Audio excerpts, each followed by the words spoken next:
Di kedalaman hutan yang diselimuti kabut, hiduplah seekor gagak bernama Koro.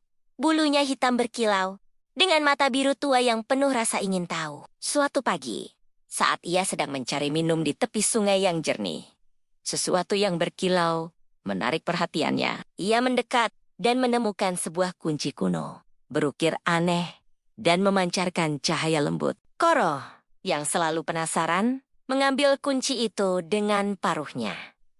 Ia merasa kunci ini bukan benda biasa. Ia terbang menemui Buri, burung hantu tua yang bijaksana. Buri, dengan mata kuningnya yang besar, memeriksa kunci itu. "Ini bukan sembarang kunci, Koro," katanya. "Ini adalah kunci hutan yang telah lama hilang." Kunci ini membuka gerbang menuju jantung hutan. Buri menjelaskan bahwa legenda kuno mengatakan kunci itu hanya bisa digunakan oleh makhluk yang berhati murni. Mengikuti petunjuk Buri dan bisikan gaib dari kunci itu, Koro terbang melintasi lembah dan ngarai. Akhirnya, ia tiba di depan sebuah gerbang batu raksasa yang tertutup rapat, dihiasi dengan run-run kuno yang tidak aktif. Saat Koro mendekat, tanah bergetar. Dari bebatuan, muncul sesosok golem penjaga yang besar.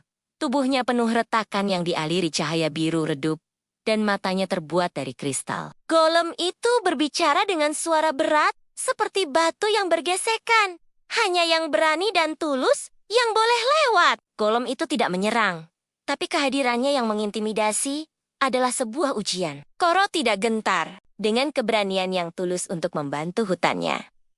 Ia melangkah maju dan meletakkan kunci di lubang kunci gerbang. Seketika, kunci itu bersinar biru terang. Cahayanya menyelimuti Koro dan Golem. Golem itu tersenyum. Retakan di tubuhnya bersinar lebih terang. Dengan derit yang dalam, gerbang batu raksasa itu perlahan terbuka. Di baliknya, terlihat pemandangan yang menakjubkan. Sebuah taman tersembunyi dengan bangga-bunga yang bercahaya, dan air terjun yang mengalirkan cahaya murni. Energi kehidupan dari tempat itu menyebar ke seluruh hutan, membuat pepohonan yang layu kembali hijau, dan sungai yang keruh menjadi jernih. Hutan telah pulih. Koro sang gagak kini menjadi penjaga kunci.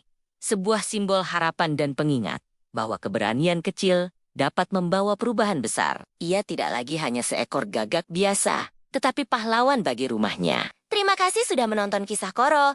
Jika kalian suka dengan cerita ini, jangan lupa untuk like, komen, dan subscribe ya.